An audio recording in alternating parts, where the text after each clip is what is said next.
Alrighty, we're going to pick it up at the first Regathering, Modern Israel, on session 31, page 216 in your notebook.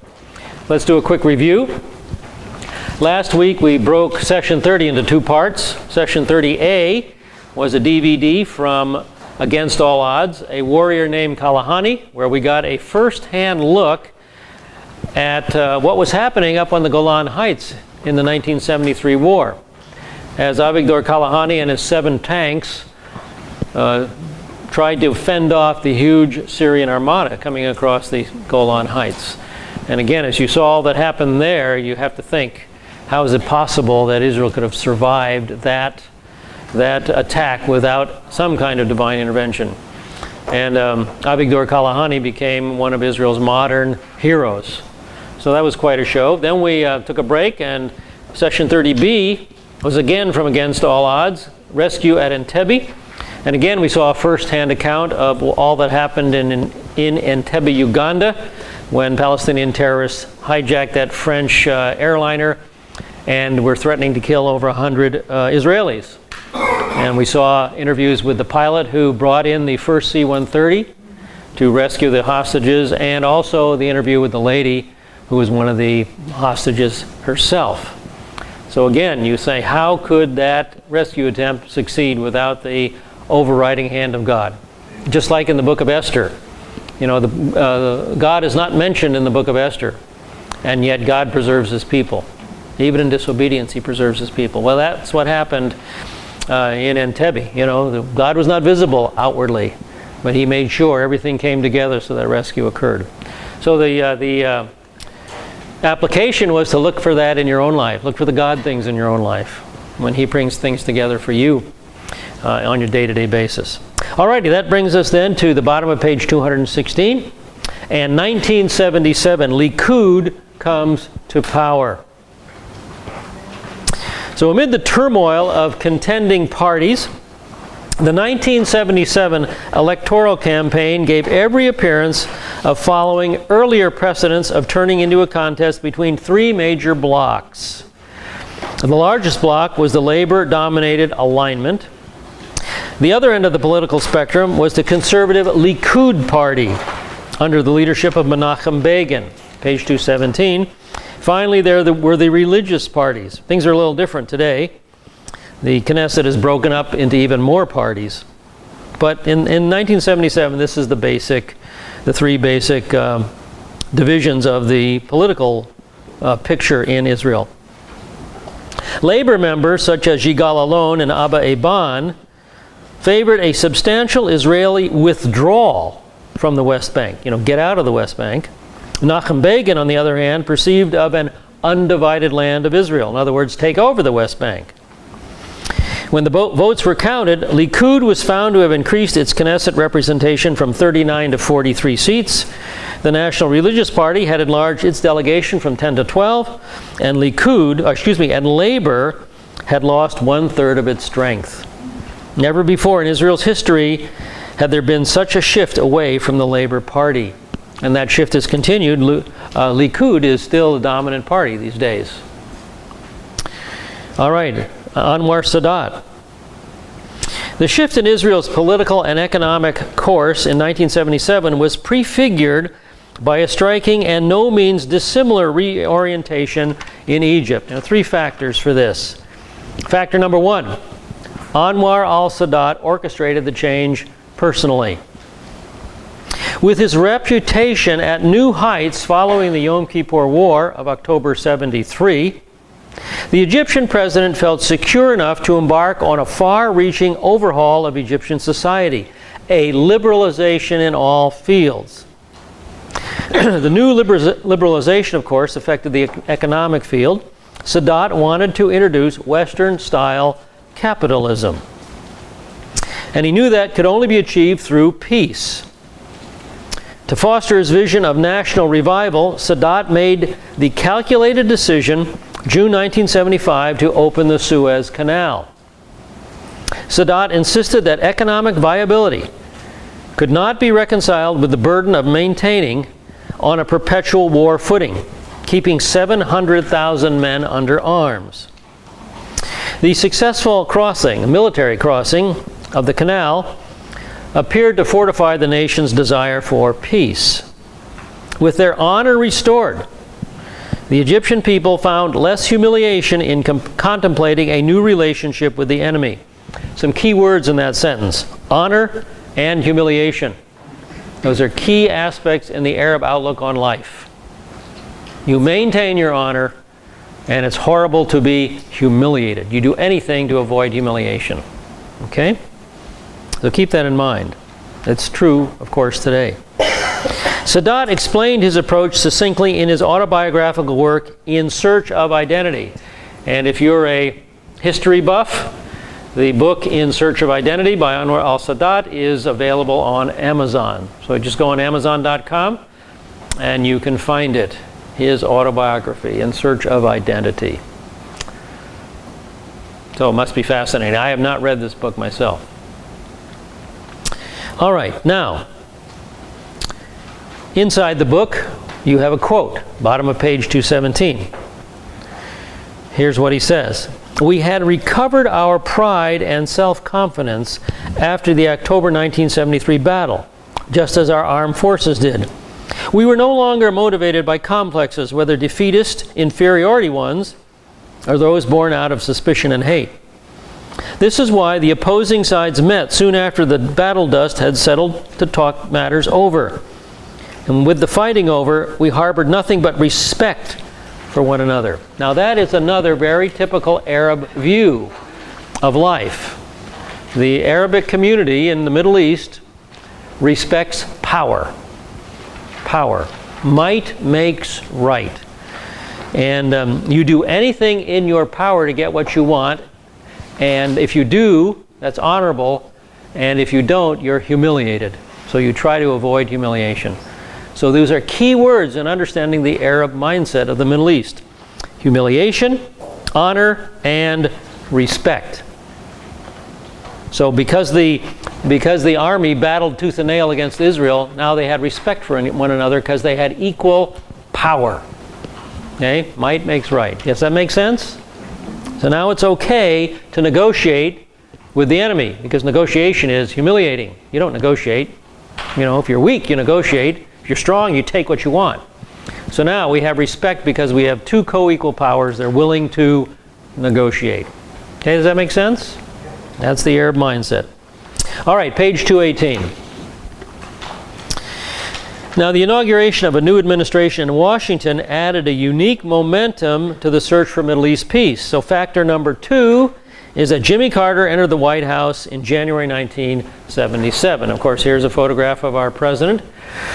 We all remember Jimmy Carter, one way or another, I think. He was instrumental in a peace process that got started, but he is no longer any friend of Israel.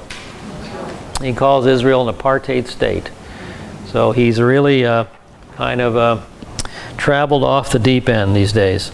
Well, he's a peanut farmer. He's a peanut farmer, yeah. As he evaluated his future course, Sadat was presented with an unexpected opening by the Israelis. It happened that upon forming his cabinet, Menachem Begin had astonished his colleagues and the nation at large by his choice of foreign minister. And that's factor number 3, Moshe Dayan. Upon assuming office, Begin shared an interest in a trade-off. What he had in mind was an Israeli free hand in Judea and Samaria. In other words, he wants a united Israel, one nation without any divisions, for a state of non-belligerency with Egypt, yet he wanted peace with Egypt. So Dayan, with his record as a dove in Sinai, creating peace, and as a hawk on the West Bank, taking over the West Bank, would be indispensable to Begin in selling the idea of such a trade-off, first to Egypt, then to Israel. So Begin began dispatching signals to Cairo of his willingness to strike a deal. So we'll give you Sinai, you give us the West Bank. That was basically the idea there, in the very crude, simplistic terms. Dayan ordered the draft of a possible Egyptian-Israeli peace treaty. The paper was sent off to Washington for examination. U.S. endorsement was regarded as indispensable for leverage with the Arab enemy. As Dayan hoped, Secretary of State's Cyrus Vance and his advisors were impressed enough to request the president's personal intervention with the Egyptians. Carter agreed. September 10, 1977, the document was sent to Cairo, followed by a private letter from Carter to Sadat. The president asked Sadat to test Begin's sincerity. Now at that point, May 1977, General Yitzhak Hofi, director of the Mossad, that's Israel's CIA, uncovered information of a Libyan assassination plot against Sadat. Begin decided to convey the information to the Egyptians. It may warm the atmosphere between us, he suggested. Morocco's King Hassan was regarded as a valuable conduit for the information. In June 1977, convinced that the moment for peace was ripe, Hassan was prepared to serve as an intermediary. He proved to be an effective one. Through the Moroccan ambassador in Cairo, the Egyptians were informed that Israel possessed vital security information. Inasmuch as the data could only be transmitted directly, the king arranged for a meeting in Casablanca between General Hofi and Egypt's Director of Military Intelligence, Lieutenant General Kamal Hassan Ali. Hassan Ali was stunned by the detailed evidence the Israeli brought to him, including names and addresses of the Palestinian assassins in Cairo. These are Palestinians. Acting on the information, the Egyptian secret police seized the conspirators with extensive incriminating documents and weapons, and Sadat was genuinely grateful. Page 219. Question? I don't remember, when did Egypt get control of the West Bank? Yeah. Egypt was not in control of the West Bank, but Egypt was making the Palestinian problem part of the issue. Okay, and so when we come to the peace treaty, you'll see that solving the Palestinian problem is part of the agreement. Okay. How would they have the authority, though, to give it to Israel? Well, they don't really have the authority to give to Israel, but what they want to do is work out some sort of an agreement where they will not be belligerent against Israel if Israel begins to take over more and more of the West Bank. Okay? Were they just kind of self-appointed representatives? They were yes, Egypt was the leader of the Arab world at this time, yeah. Where Egypt went, the rest of the Arab world would go, yeah. All right, page 219. The Egyptian president accordingly sent word through Morocco that he was prepared to listen to serious Israeli proposals. In November 9, 1977, Sadat announced that he was willing to go to the Israeli parliament and discuss Israeli withdrawal from Sinai. The impact of that statement was stunning. In Israel, Begin was astounded. He had anticipated private talks, low-key stuff. But a public ceremonial visit by an Egyptian president to Jerusalem, that prospect seemed all but unimaginable. The Prime Minister was on state radio the next day, issuing an open invitation to Sadat to come to Israel. 5 days later, in a note communicated through the U.S. embassies in Tel Aviv and Cairo, Begin formally and officially invited the Egyptian leader to address the Knesset on November 20th. Now, you guys, Israel is accused these days of not wanting to make peace. But the point is, as soon as an Arab country extends its hand sincerely for peace, Israel is right there. They'll be right there every time, seeing what they can do. And that's a perfect example of it right here. Egypt extends their hand in peace, and what is it? Begin is right there. Let's do it. Let's do it. The Israelis want peace. Don't be fooled by the liberal media and any statements that say the Israelis do not want it. They do want it, you guys. Okay, Sadat accepted on the spot. In November 20th, 1977, Sadat faced the Knesset with a 40-minute address, and you have this picture on page 219 of the Egyptian president in the Knesset itself, speaking to the representatives of Israel. Quite an amazing change in position, and it's quite an historical moment.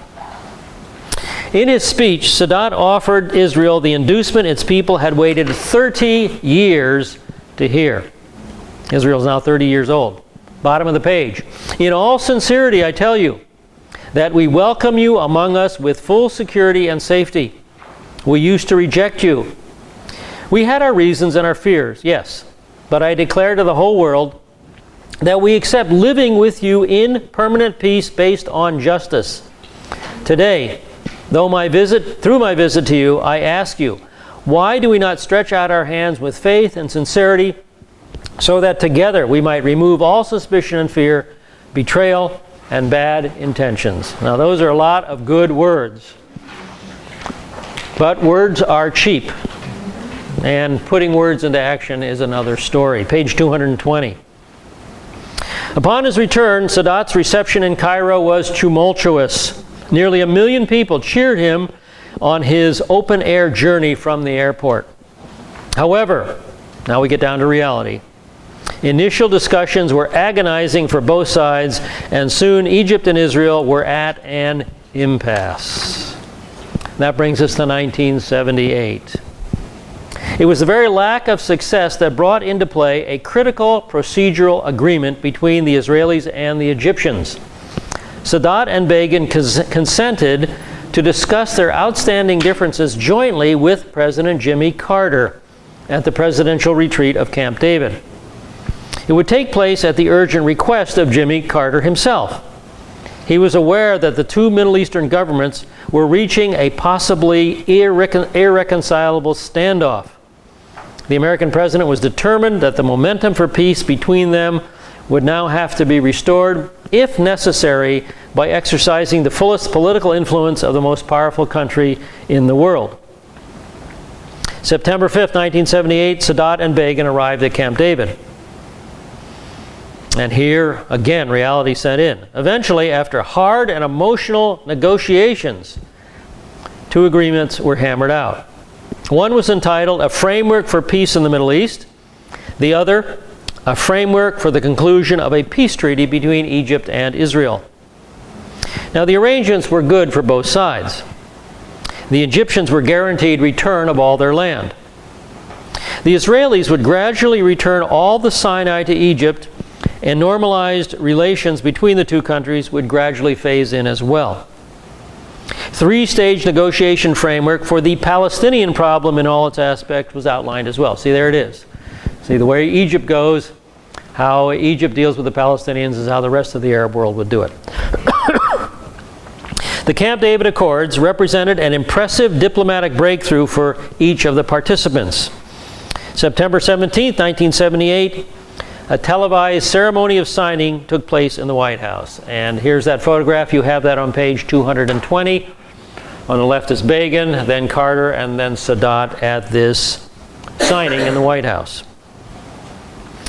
Now, President Carter himself observed that a formal peace treaty between Egypt and Israel would be negotiated and completed within the next 3 months. So the road to peace seemed dramatically shorter. Now, Sadat was a hero when he arrived home. In late November, the 1978 Nobel Peace Prize was awarded jointly to Sadat and Begin. But a hair-raising road to peace still remained. The initial euphoria died away in Egypt, and serious opposition surfaced regarding the Camp David Accords. Bowing to pressure, Sadat altered his understanding of the agreement. And by the way, when we get to Abba Eban's DVD of this, Abba Eban will say just the opposite. He will say there was pressure in Israel, and so Begin altered his understanding of the agreement. So there was pressure from both sides by the more conservative sections of the communities. By December, when the peace treaty was originally scheduled to be signed, the likelihood of peace appeared dim. So that brings us to 1979.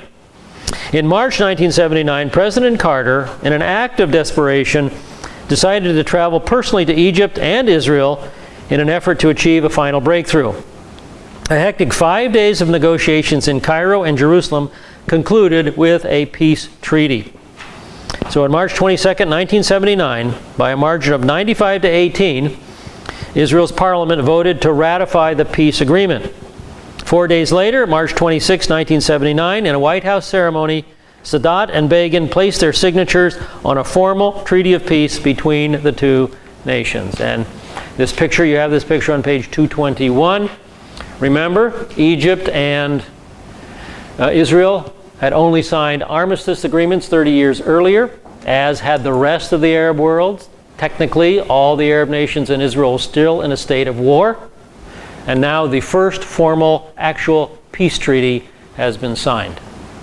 Big step forward in Middle East peace. Big changes in Egypt's attitude with Sadat there.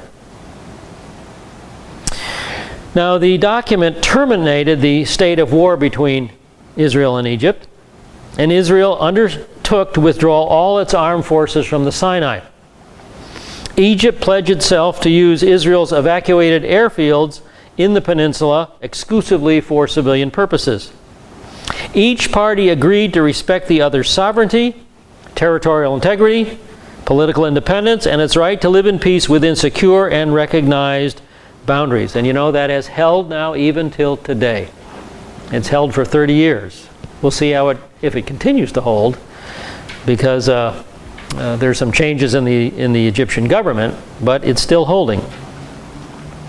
Each undertook to conduct normal diplomatic, economic, and cultural relations with each other, and to remove all discriminatory barriers to the free movement of people and goods.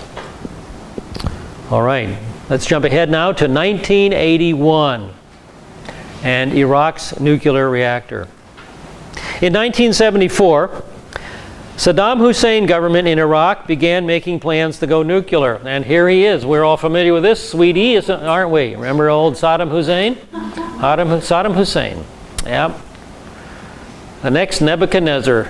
He saw himself as the next Nebuchadnezzar. Saddam Hussein set about promoting his own brand of pan-Arab socialism throughout the Middle East through subversion and terror. Those close to the man regarded him as the logical heir to Gamal Abd al-Nasser. Remember, he was the former president of Egypt and very anti-Israel. Excuse me? And a Jew hater. Yeah, oh yeah, Jew hater, that's for sure. Saddam intended to widen his influence as Nasser never had by becoming the first Arab leader to command a nuclear arsenal. So he wanted to lead the Arab world. Iraq was able to rely on the cooperation from France. Sometimes I wonder where the French brains are. In 1978, misgivings were developing even within the French Foreign Ministry. The French contract with Iraq promised delivery not only of 2 nuclear plants, but of nuclear fuel enriched with uranium-235. The fuel was to be shipped in 6 installments of 13 kilos each, with the entire consignment to be delivered by 1981. It was sufficient uranium to manufacture 9 weapons, 9 nuclear bombs. Page 222. What is France thinking? The Israelis decided to adopt vigorous countermeasures of their own. In April 1979, saboteurs broke into the warehouse near Toulon and blew up the casings for Iraq's first reactor. The components had been scheduled for shipment that week. New casings were delivered in autumn of 1979. The first installment of enriched uranium reached Iraq in June 1980. After 3 more shipments, the Iraqis would be able to irradiate through enough fuel from their reactor to produce weapons-grade plutonium. By mid-1980, the Saddam Hussein regime would be expected to possess a stockpile of at least 6 atomic bombs. One way or another, Saddam Hussein's nuclear program would have to be stopped. Does today sound like history repeating itself? Isn't it? The one that was IRA. IRAN, yeah, right. Take that Q off and put an N and you got the same thing. Menachem Begin desired an aerial bombardment of the Osirak reactor. The raid was set for June 7. Preparations began and continued through the winter and spring of 1981. June 7, 1981, at 4 p.m., 8 Israeli F-16s took off from their base. The planes were provided with extra fuel tanks and a special bomb racks that carried 2 2,000-pound Mk-84 iron bombs. So this is the F-16. that carried out the bombing raid. This is the type of aircraft that carried out the actual bombing raid. The F-16 here is, I believe this aircraft is no longer in operation. It's in a museum, I believe, in Israel, Air Museum. This is the IAF F-16A flown by Colonel Ilan Ramon. Remember Ilan Ramon? He died in the space shuttle accident. Israel's first astronaut died in the space shuttle accident. He was the 8th pilot. He was the 8th and last to drop its bombs into the reactor. So there's the aircraft that Ilan Ramon flew. Now, on the side of the aircraft, there's a mission insignias. So let's take a close-up look at that. And the insignia on the left, that's the mission insignia of attacking the Osiris reactor. You see it's a reactor there and a little symbolic bomb going into the reactor. That's an American plane. Yeah, oh yeah, this plane is created in America. That's right. Bob, Question? my dad observed or watched that bombing of the reactor from the veranda of his villa south of Baghdad. Your dad watched that, really? He was one of 70 Americans. That was close by, huh? Wow. That must have been quite a sight, huh? Yeah. All right, once airborne, the F-16s moved into formation with an escort of 6 F-14 fighter interceptors. Now, this is the F-14. It's the swing wing jet. Here we have the picture of one with its wings swept back for high-speed maneuverability, high-speed flying. And then those wings can crank out, that's the extended position, for low-speed maneuverability. Latest version of the F-15 Eagle. Yeah, so these were escorting the F-16s. The Israelis also readied an unknown number of other planes, including F-15s, equipped with oversized tanks to provide aerial refueling. And here's the F-15. This is the third type of aircraft used in this raid. And here's a couple of Israeli F-16s flying as well. So these were the type of aircraft that were used. Now the trip would cover more than 1,000 miles to the target and back. The distance would stretch the F-16 range to its limit. Any deviation from the plan, any battle with enemy aircraft would require additional fuel, and refueling would have to take place over Arab territory, not the place you want to refuel. So no room for error existed. The main force of 8 F-16s and 6 F-15s, that's 14 planes, accordingly headed east across the Gulf of Aqaba and along the northern width of Saudi Arabia near the border with Jordan. Military intelligence had selected the route after identifying its occasional radar blind spots. The attack group flew in a tightly bunched formations to project the radar signature of a large commercial aircraft. Crossing Saudi and Jordanian airspace into Iraq, the planes sped past Baghdad to Tuwaita and approached low to avoid detection. One of the F-15s initially overflew the Osiris reactor to draw anti-aircraft fire. Meanwhile, the F-16s had swept up into the sky to allow the pilots to aim. With the setting sun behind them, they dived into the target, sending the bombs hurtling against the reactor's concrete and lead protective dome. The tactic had been refined during months of practice against a mock-up in the Sinai. The first bombs were fitted with delayed action fuses, allowing them to penetrate the dome before exploding and opening gaping holes in the side. The next bombs, can you believe this, you guys? The next bombs struck only moments later, finding the hole with stupefying accuracy. The second set of bombs went right through the opening. In the words of a French observer, and destroying the reactor inside. So your dad didn't realize what was going on there. He saw a lot of smoke. Saw a lot of smoke, yeah.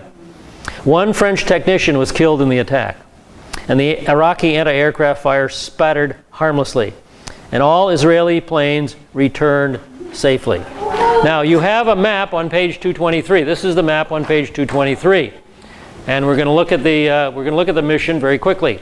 Number one on the left. 15:55, actually 1600 hours, 4 o'clock in the afternoon, the aircraft take off from Etzion Air Base. Now look at number 2, you guys. Flying across the Gulf of Aqaba, the aircraft fly directly over King Hussein's yacht.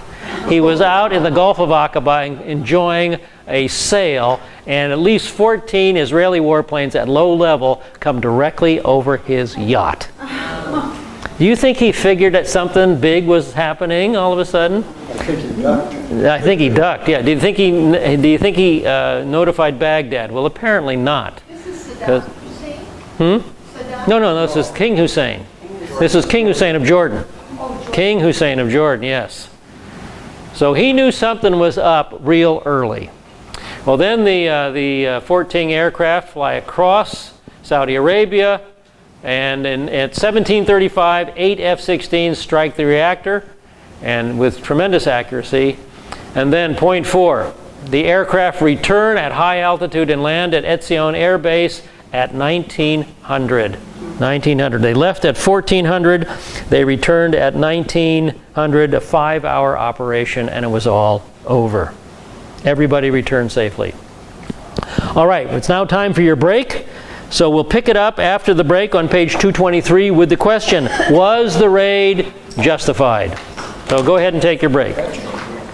All right, let's return then to the bombing of the Messianic reactor, and we'll continue with the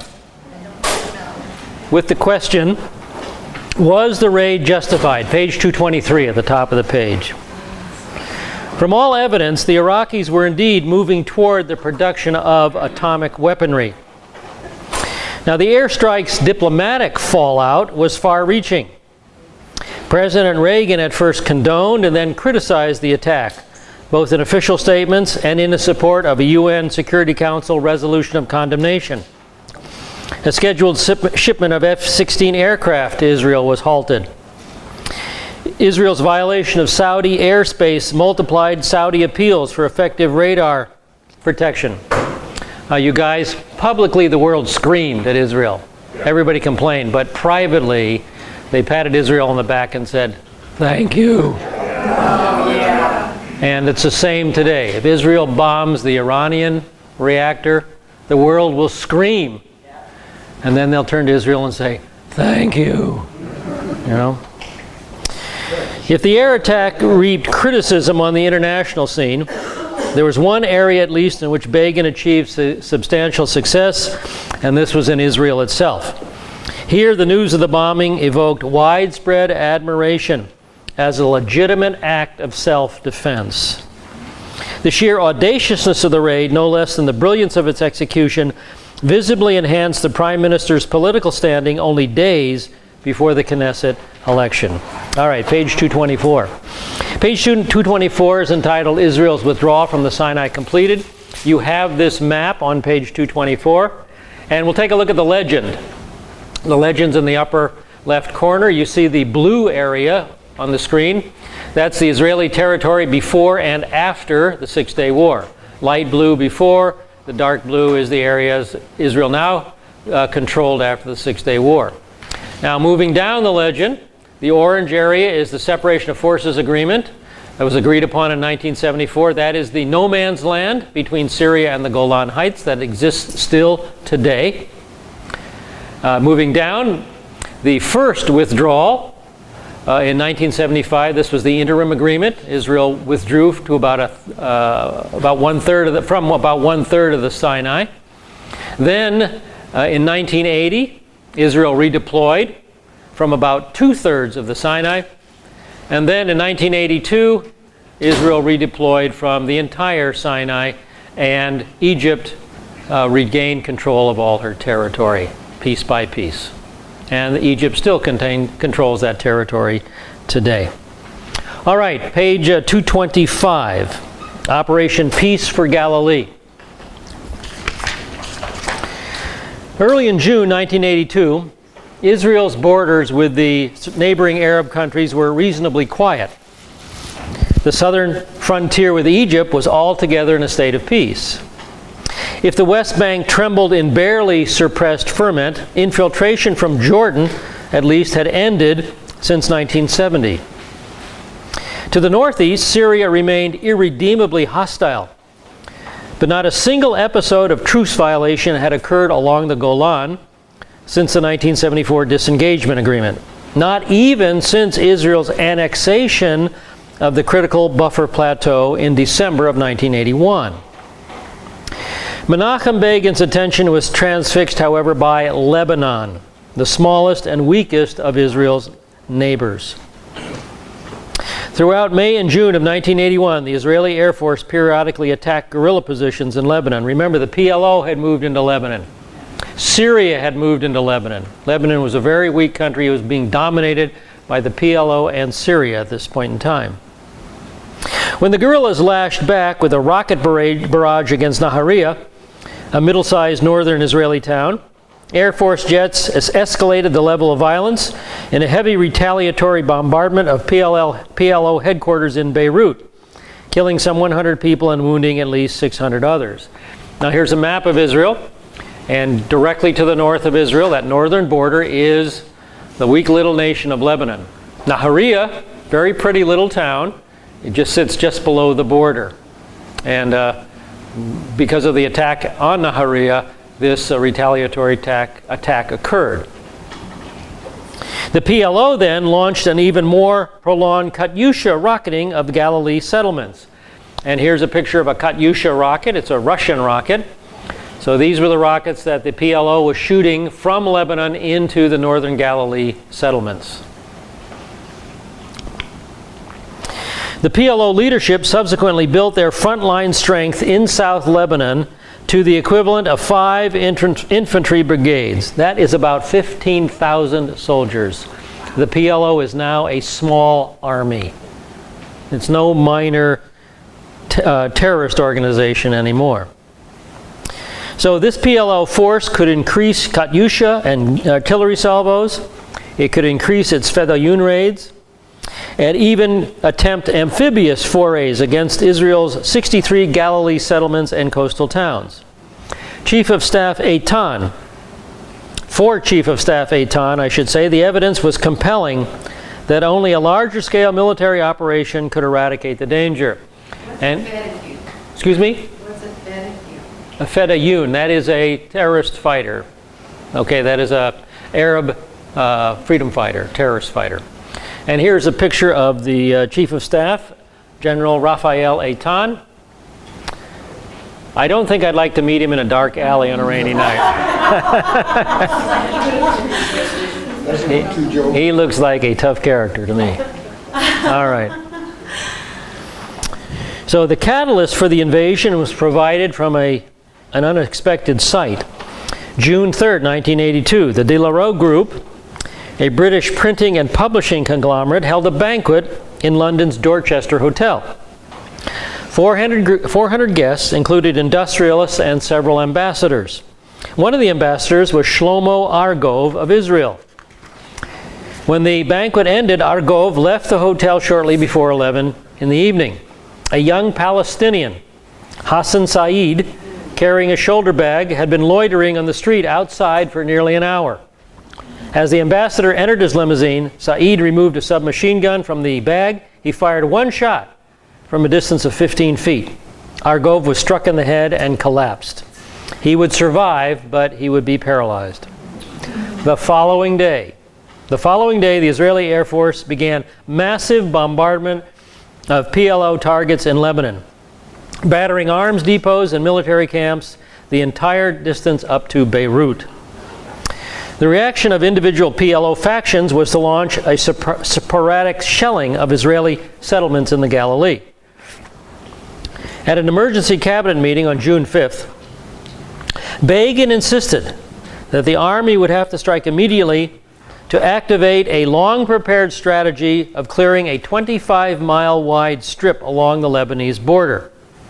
If this was accomplished, the PLO's artillery would be pushed decisively beyond range of Israel's northern settlements. Assurance was given that Beirut was not the objective.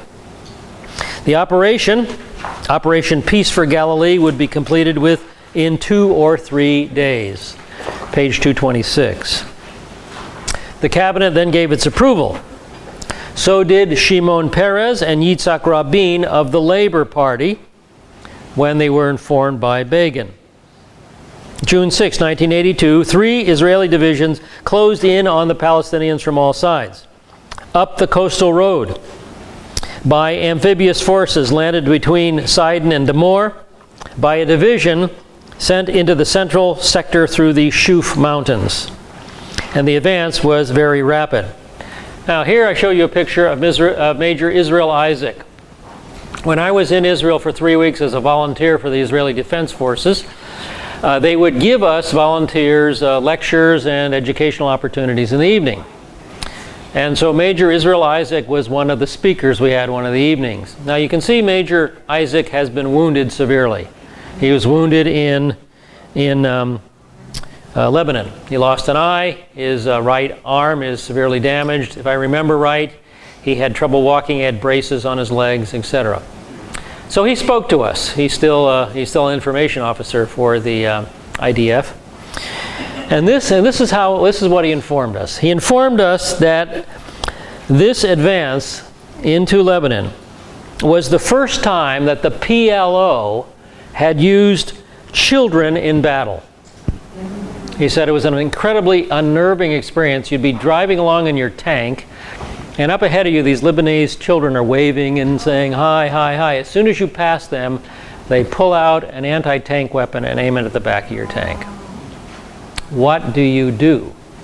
Do you allow them to attack your tank and kill you and your friends, or do you kill a child? Do you shoot a child? Can you imagine the emotional dilemma these Israeli soldiers were under as they advanced into Lebanon? This is the first time the PLO had used children in battle, and they're still doing it. They're still doing it. Well, anyway, I appreciated that lecture by Major Isaac. He had tremendous emotional trauma from that as well. Not only physical trauma, but emotional trauma. All right, on the third day, June 8th, Israeli troops were already beyond the 25-mile security zone that had been declared as the objective of Operation Peace for Galilee. On June 7, Israeli troops attacked Syrian units in Jazin, a junction controlling access to the southern Bekaa Valley. It was a costly full-scale battle. Calling up reinforcements, the Syrians launched a heavy counterattack of their own. They inflicted serious casualties on the Israelis, whose armored column was stopped in its tracks. Air supremacy was vital, and no alternative existed but to strike directly against the SAM-6 missiles placed in the valley. Ariel Sharon, the defense minister, argued that bombardment of the missiles was necessary to minimize Israeli casualties in the Lebanese coastal zone. Begin supported the argument. Only after a brief hesitation, the cabinet members approved the attack with the understanding that they had endorsed a major ground operation against a powerful Syrian army. June 9, the Israelis launched their attack. Wave after wave of planes came over. F-16s flying top cover. F-15s. F-16s carrying bombs. A Hawkeye command plane crowded with electronic gear, directing operations and jamming the Syrian radar. The SAMs were launched. They failed to register a single hit. Conversely, 17 of the 19 missile batteries were knocked out by the Israeli bombs. The following day, another wave of Israeli jets finished the job, destroying the remaining batteries. Almost as costly for the Syrians was the beating taken by their own air force. During the first Israeli attack on the missiles, the Syrians came out with their MiG-25 interceptors. And this is the MiG-25 Foxbat. It is no casual interceptor. It is an incredible fighting machine. It is a mean machine. Here's a picture of a MiG-25 Foxbat. This is what came out against the Israeli aircraft. Is that Russian?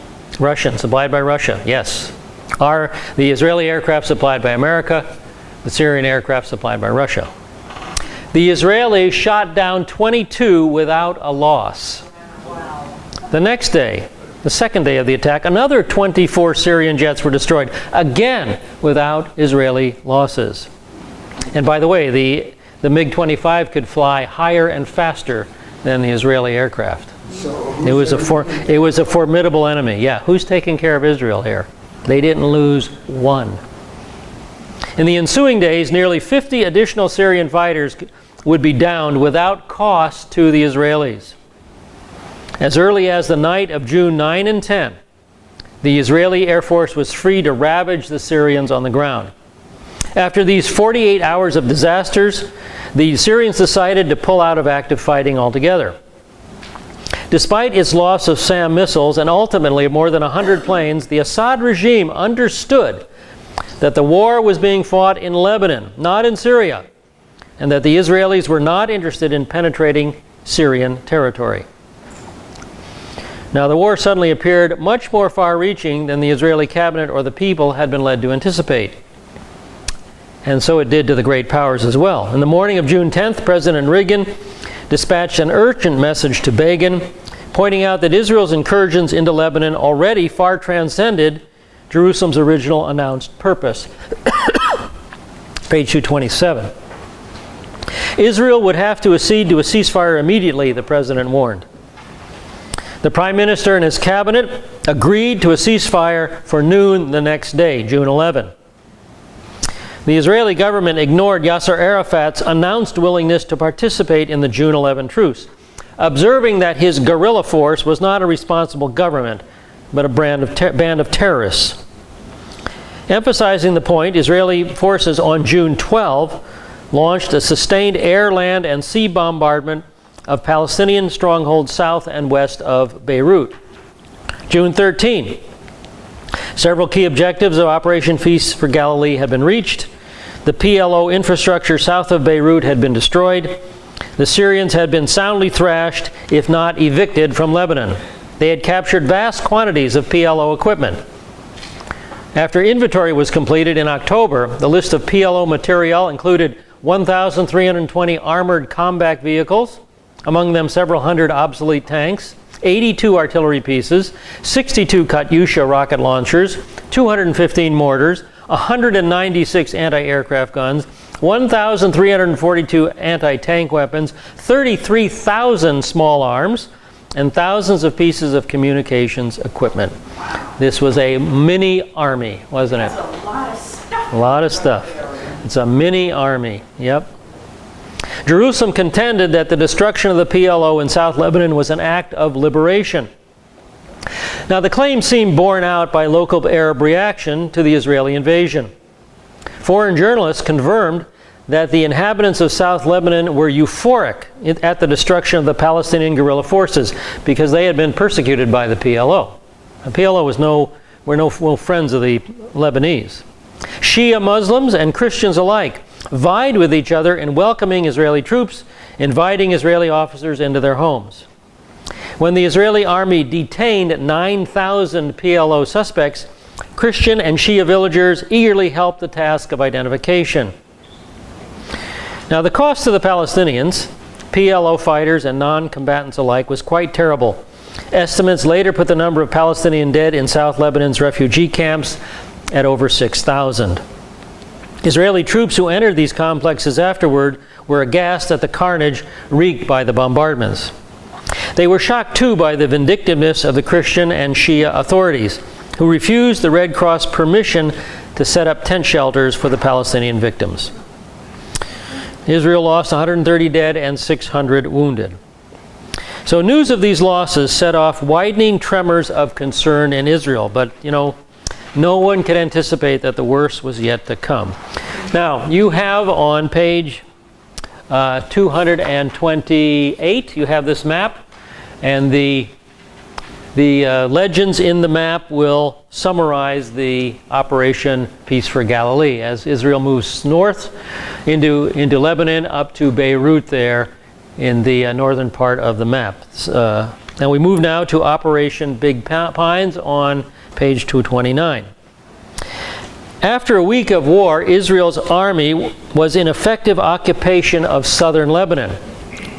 Its tanks and self-propelled guns surrounded Beirut, trapping some 15,000 Palestinian guerrillas intermingled in the western part of the city, among 500,000 local Muslims. Now it was time for Ariel Sharon to set in motion Operation Big Pines, This was his carefully guarded master plan for smashing the PLO infrastructure in Beirut. In Sharon's scenario, the destruction of the PLO quasi-government in Lebanon would shatter Yasser Arafat's influence among the inhabitants of the West Bank. It was an audacious scheme, one that far transcended the officially proclaimed goal of Operation Peace for Galilee. This is so Ariel Sharon. Very audacious, bold man who would go off on his own. And that's what he had set up here. Now is the moment for under the protection of the Israeli air and military power, for the Phalangist forces to send their militias directly into West Beirut and complete the rout of the PLO. So I've introduced a new word to you there, Phalangist. Phalangist forces are the militia of the Lebanese Phalange political party. Okay, the Phalangist forces are the militia of the Lebanese Phalange political party. That's where they come from. They are Lebanese. They are not very strong. They are just a militia. They could never defeat Syria and the PLO. They couldn't protect their country. But with the help of Israel, they could. So they were supposed to go into West Beirut and complete the rout of the PLO. But here the arrangements hung fire. Best laid plans of mice and men often go awry. Despite heavy pressure from Sharon, the Phalangist leadership refrained from military action. The Israeli command soon faced a painful decision. Their troops had pushed too far to leave the PLO enclave intact. Yet the notion of moving directly into the city and using troops in bitter street fighting was unacceptable. Accordingly, after a few days of hesitation, General Eitan and his staff came up with an alternative, one that gained cabinet approval. It was to uproot the PLO guerrillas by siege, by a heavy aerial and military bombardment, by halting munitions and food supplies. So for the next 2 months, some 400 Israeli tanks and 1,000 guns poured salvo after salvo into West Beirut. For the first time in the nation's long series of wars against the Arabs, Israel's Air Force bombed an enemy capital systematically. By the first week of July, some 500 buildings had been destroyed by shells and bombs. In the world's first manhunt by air, and they were hunting down Yasser Arafat, in the world's first manhunt by air, the Israelis also nearly succeeded in killing Arafat. On 4 different occasions, with information provided by their own spies and local informers, they bombed or rocketed targets less than an hour after Arafat departed. So he missed getting killed 4 times. Close calls. 4 close calls. As Sharon had hoped, the pulverizing siege rapidly became unendurable for the Palestinian guerrillas. In late June, Arafat let it be known that he was prepared to withdraw his men from the city if appropriate terms and guarantees could be worked out. The Israelis rejected all qualifications. Page 230. To intensify the pressure, Israeli troops on August 4th, 1982, took over Beirut's international airport and began inching forward selectively into the western part of the city. The Air Force, meanwhile, carried out its single heaviest bombing of the war, 127 sorties in 10 hours. Simultaneously, naval vessels offshore joined in the bombardment, launching Gabriel missiles into West Beirut. Arafat was completely unnerved by then. But it wasn't Israel's hard stance alone that eroded his confidence. Where would his troops go? If he surrendered, where would his troops go? Not a single Arab country was willing at first to offer the Palestinians sanctuary. On August 12th, Sharon ordered an unprecedented saturation bombing of West Beirut. It continued for nearly a day and it killed 300 people. The August 12th saturation attack inflicted a particularly severe blow on Israel's image in the democratic world. Western newspaper and television reportage gave a sharply biased account of the war, often accepting PLO figures of Lebanese and Palestinian dead and wounded. Things haven't changed at all. Journalists drew analogies between the genocide of Beirut and the genocide of Warsaw in World War II. Please, I agree with you. Crazy. Finally, an evacuation of PLO troops was scheduled to begin August 21st, 1982, and end on September 4th. And remarkably, all went according to plan. The PLO troops were hooted and jeered by thousands of Christian Lebanese onlookers. The long years of PLO intimidation and terrorism appeared to be ending. During those 12 days, some 14,000 Palestinian and Syrian fighters were evacuated from the capital, either by sea or overland on the Beirut-Damascus highway. Now, you have this map on page 231. This map summarizes Operation Big Pines. Now, first, I want to show you the important areas of the map. In the circle here, just south of Beirut, you see the Syrian army controlled the area just south of Beirut. North of them is the Phalange militia. They only managed to control a small section of their country. Notice the Syrian army dominated most of Lebanon. Lebanon was weak. Syria just kind of took it over. South of the Syrian army, you see the PLO dominating that area down to the border of Israel. And that crosshatch area is where the Israeli army and their proxies were located. Okay, so that's before Operation Big Pines. Now, after Operation Big Pines, in place of the Syrian army, you have the Druze militia just south of Beirut, controlling that area. You see there is significant retreat by the Syrians from parts of Lebanon. Syria still controlled most of Lebanon, but you see a significant retreat due to the Israeli invasion. And then south of the Druze militia, you see Shia militias, Muslim Shia militias controlling that part of Lebanon, down to the area where the Israelis controlled it. So that is the effect of Operation Big Pines, to try and liberate and to destroy the PLO influence in southern Lebanon and its rocketing and mortars of Israel. So that's the point behind it. State of Lebanon today. The state of Lebanon today. I don't have a map of that, but Lebanon is still a very weak country.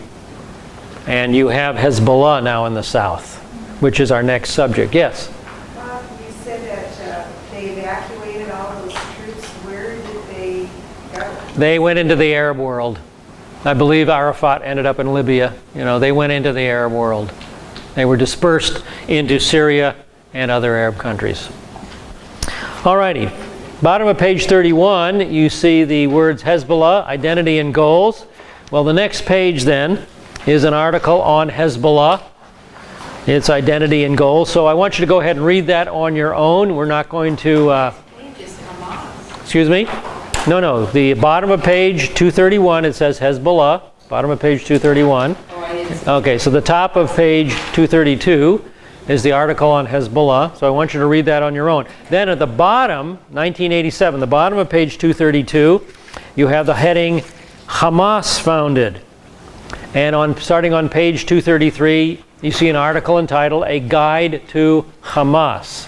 Now we're very familiar with Hamas, right, these days? Well, this is where it all began. Take a look at the second paragraph there. Hamas, an Arabic acronym, do you see that? An Arabic acronym for Islamic Resistance Movement, meaning zeal.